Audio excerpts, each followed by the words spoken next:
Hi. Rabbi Rachel Nussbaum is the rabbi and executive director of the Kavanah Cooperative, an independent Jewish community in Seattle.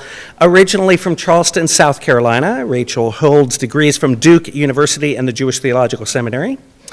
She has been a recipient of the prestigious Avichai Fellowship, the Joshua Venture Group Fellowship, and the Wexner Graduate Fellowship, and more recently she helped to found the Jewish Emergent Network and serves on its executive committee. Her passions include teaching rabbinic texts, lucky for us, leading spirited and musical prayer services, and challenging people to see Judaism as a catalyst for change.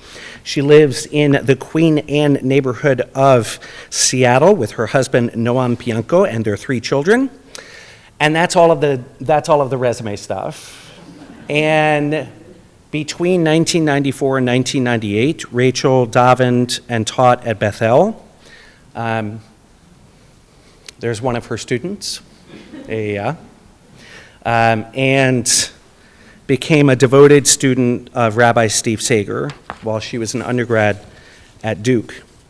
And I am looking forward to her Devar Torah and her teaching after Kiddush very much,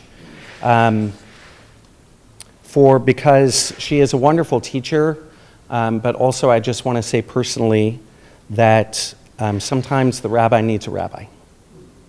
And I am grateful as our community commemorates this Yortzeit, and I remember a friend, to have a rabbi take care of us. Rabbi Nussbaum.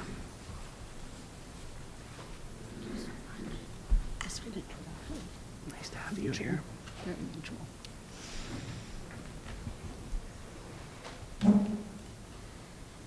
Shabbat Shalom. It is so meaningful to me to be returning to Bethel to mark this Shabbat and particularly this Yartzeit with all of you. Thank you to Rabbi Graber for extending the gracious invitation to share the Bima this morning, to my brother Nathan and sister-in-law Jackie for hosting me this weekend, to Sivi for being chosen family over the last 3 decades, and it is lovely to be in a room with so many familiar faces and people who I know from here, there, and everywhere. In approaching Parashat Emor and trying to decide where to start this morning, what to draw out of the text, I have been reflecting a lot on how Steve taught me to read text, how he taught me to think, and how he taught me to be in the world. So I hope you don't mind indulging a bit as I share some of those insights and try to bring his sensibilities to this week's Torah portion, and on the way, share with all of you some small fraction of what I learned from my beloved teacher and mentor. For those of you who knew and love Steve, I hope that these reflections will feel honest and ring true to your experience. And for anyone who has come to be part of the Bethel community more recently, I hope that this will serve as a little insight into the shoulders that this congregation stands on today. Before I even jump into the content of the Parsha, I just want to say a word about the how of learning Torah, the methodology that I learned from Steve. From him, I learned the importance of exploring Jewish text in dialogue with the text, and of course in dialogue in chevruta with one another. I learned that from the example of watching B'nai Mitzvah, right over there, actually, not here, but more like over there, where Steve would get up and engage in dialogue with students about the text. I also learned it personally. So as Rabbi Graber just said, between 1994 and 98, I was a student at Duke. I taught across there. I liked to daven here on Shabbat morning. And often after shul, I would walk home with Sibi and Steve and spend lazy Shabbat afternoons napping in Ariela's bedroom. I kind of took it over when she left. And the most precious times of all between that and the dancing that we would do around a table at Havdalah time were when Steve would pull a book off the shelf and the two of us would get to open it up together. Sometimes it would be the Parshat HaShavua with commentary. Other times he would introduce me in that way to Reb Nachman of Bratslav, or the Piasetzner Rebbe, or the stories of Shai Agnon, or to Marsha Falk's liturgy. Together we learned the Mishnah of Masechet Brachot, and then I fortunately got to JTS where it was a required learning for the Mechina class, and I had already learned it with my teacher. And of course we read lots of poetry and tons of midrash. And with any text, we would pull the book off the shelf, and he would direct us to some passage that he already knew was going to be rich. And we would read through it carefully together, and I was working on my Hebrew at that point, and he would push me into the Hebrew of the text, and word by word by word. And he would ask me what felt surprising or interesting, what connections I noticed, and what piqued my curiosity. And every time I've taught text in my entire life since, I think I ask students some of those same questions. And honestly, I'm more looking forward to sitting with text in front of us in a few minutes after Kiddush with anyone who's able to stay and delving into text that way, because that feels a lot more Steve-like than standing up with some prepared notes and giving a Devar Torah. But anyway, that was some of the how we might study. This morning I want to talk about Parashat Emor through some of the lenses that Steve gave me. Fundamentally, he guided me to view Torah writ large, because Torah means so many things, as a lens, and then to hold it up like a mirror through which we see our own lives as part of a grand sacred story. Some rabbis are concerned about history and historiography and read the text to try to figure out what really happened. That wasn't Steve's way. This was much more about the imagination, the rabbinic imagination, spirituality come to life, the spiritual dimension of Torah, the way that a text might connect us in our own lives and in this moment to what's actually holy in the world around us. So as you mentioned earlier, we are in fact on the 30th day of the Omer, for anyone who's been keeping track, 4 weeks and 2 days into this 7-week count. And in looking at Parashat Emor, there is a specific set of verses that connects us to this moment in time. And I want to go there with you today. If anybody wants to follow along, because we're text people, you're welcome to pull out the other red book one more time, where we're going to be on page 724 as we start. It just so happens, I love the happenstance part of this, that this was the fourth aliyah, which was your aliyah this morning, Sibi. So I didn't know either that was going to be, but here you are. So the counting of the Omer is one of the many focuses of Parashat Emor, and it comes in the context here of a long list of festivals and sacred time. And in that, there's Pesach, and then there's Shavuot, and there's something that transpires between. Backing up, though, to the beginning of where this section starts, the beginning of chapter 23, so on page 724, those first few verses. Just listen to the language for a moment. I'm going to read just a few verses. Vayidaber Adonai Moshe le'mor, the Eternal One spoke to Moses, saying, "Speak to the Israelite people and say to them, Moadei Adonai, asher tikra'u otam mikra'e kodesh elohem moadai. These are my fixed times, the fixed times of Adonai, which you proclaim as sacred occasions." That's the frame here. Fixed times, moadei and mikra'e kodesh. And I bet if I were reading this text with Steve, we would go on a long detour into the word moed. Because moed, as some of you may well know if you hear that echo in your head, what is moed? Moed here is sacred time. Moadei Adonai, these are the festivals of God.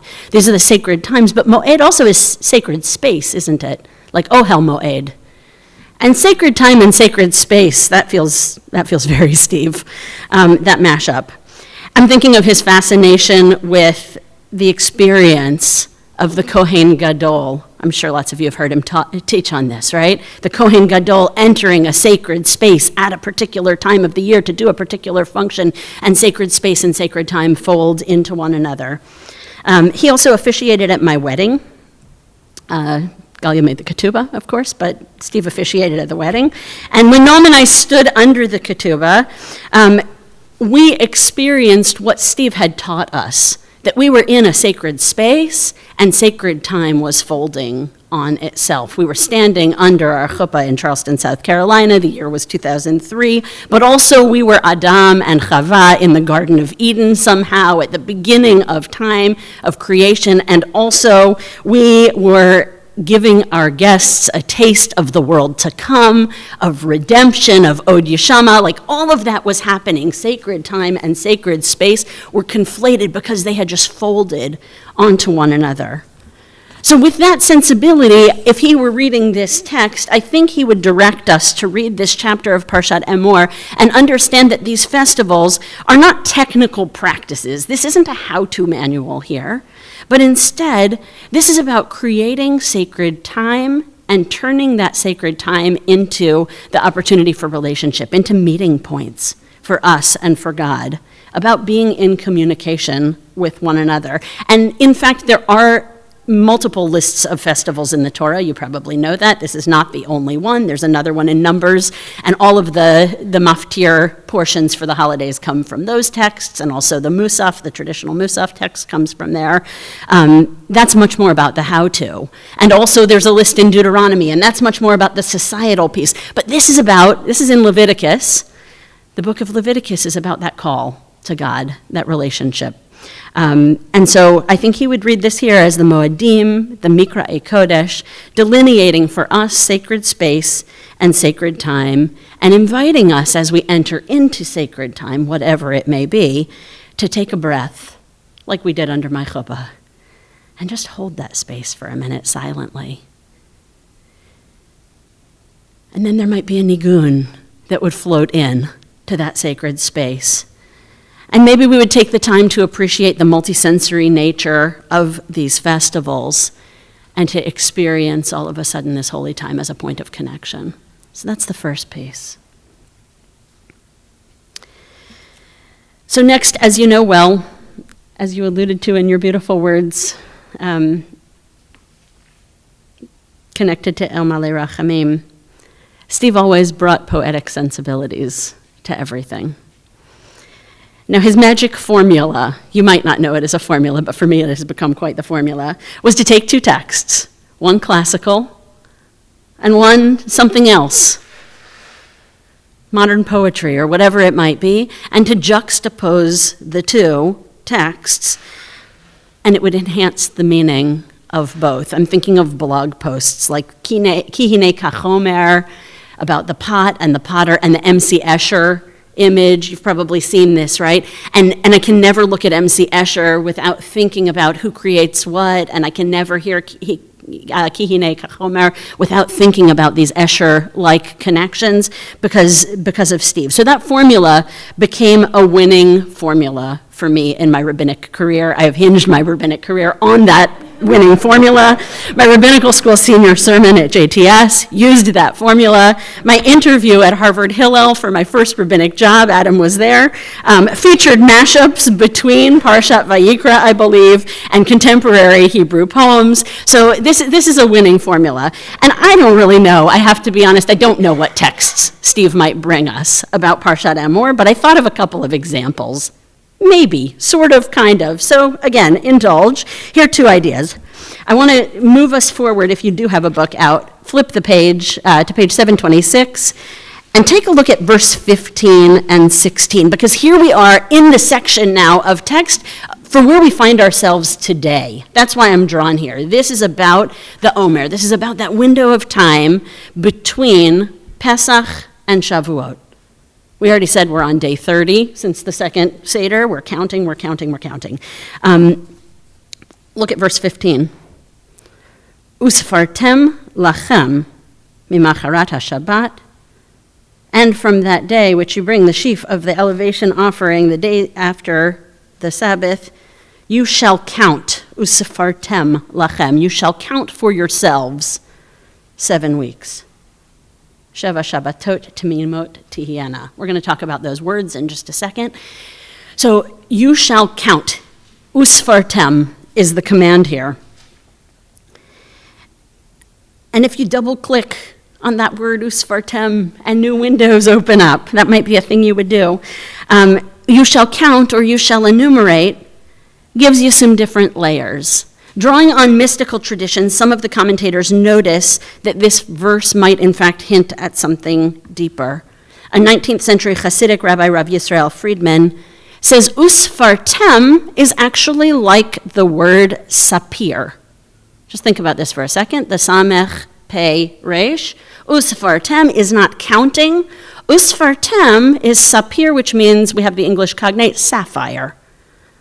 Usfartem has something to do with gems, with sapphires. He takes the verse to mean one should clean and purify their thoughts and actions during this window of time, during the Omer, like a shimmering sapphire. Isn't that a beautiful image? So all of a sudden, it's not just count, don't forget, count, don't forget, count. It's not a technical act, but actually a directive to try to be the gleaming gems of selves that we could potentially become during this window of time. And I can't hear the word sapir without thinking of other sapir texts that I've learned from Steve. And this is the way it goes when you're doing rabbinic midrash. Charuzah, you take a pearl and you take a pearl and you take a pearl and you just string them together.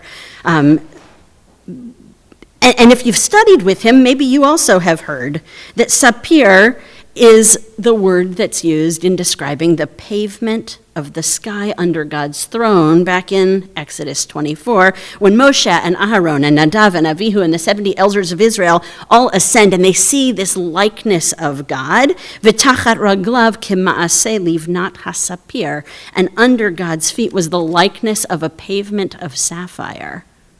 Right? So sapphire there, sapir, is like the sky underneath God's throne, and it represents, again, this layer between humanity and God. It's like the communication, it's the batting inside the quilt, or whatever, this communication piece, this connective tissue between the two. And there, sapir gets linked to techelet, that color that I don't have on my tzitzit, but that once upon a time was the color of mitzvot. So it's all about connection, it's all about relationships. So I can't read usfartem, count for yourselves, enumerate for yourselves these days, without also thinking, gosh, there's something gem-like going on, and also this is supposed to connect us to that which is holy in our lives and in the world. What else might Steve do with this text? Without a doubt, he would bring a poem, wouldn't he? For sure. So we know from many other texts about the Omer, because this is not our only text, that this Omer period is emotionally a mess. It's a mess. It is so messy. It's a period of mourning, according to the Talmud, and we're going to be looking at some of that later. I've chosen Rabbi Akiva because Rabbi Akiva is connected to this Omer period and connected to Lag BaOmer in particular, which is this coming Monday night and Tuesday. So there's a lot going on right here. It's a period of mourning, low-grade mourning. It's also a period of relief and this breaking through of Lag BaOmer into great joy. It's agriculturally significant because this 7-week period marks the time between those first sheaves, those first omers of barley harvest, and then the final harvest. And thinking about the historical overlay, what are the Israelites doing during this time? They are wandering. They've left Egypt, but they have not yet arrived at Sinai, right? So it's this in-betweenness, this messy time, both wondrous and terrifying. It's a period of uncertainty and a mashup of mourning and joy, and precariousness, and also knowing we're going to be taken care of. So I'm thinking that maybe Steve would bring the very same poem that Sabina wrote about a few months ago, the Amichai poem where Amichai plays with Kohelet, with Ecclesiastes, and talks about our inability to sort out times such that there is a distinct time for every season. This Omer is not about one thing. This Omer is messy, just like life is messy. It's mixed up, and we have to experience all of these different facets somehow, bivat achat, as Amichai says, in a giant messy swirl. And there's also deep spiritual significance in being able to do that, in letting ourselves sit in an emotional experience and not trying to sort it too neatly into compartments, but letting it be in all of its messiness. That is life. All right, one more, last one. Finally, Steve taught me to read texts in light of each other. Intertextual references were a particular special of his, part of that midrashic sensibility. And I have a feeling, going back to this same verse, but the last clause of it, that if we were reading the text together, the last phrase, Sheva Shabbatot Timimot Tihiena. You see those words? You're supposed to count. Sheva Shabbatot, 7 weeks, or 7 Shabbats, right? 7 full weeks. Timimot Tihiena. They have to be tamim. They have to be timimot.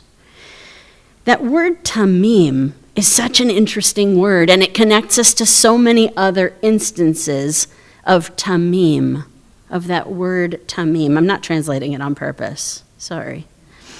What might it mean? I don't know. Whole, complete, full, blameless, wholehearted. There's something complete about tamim.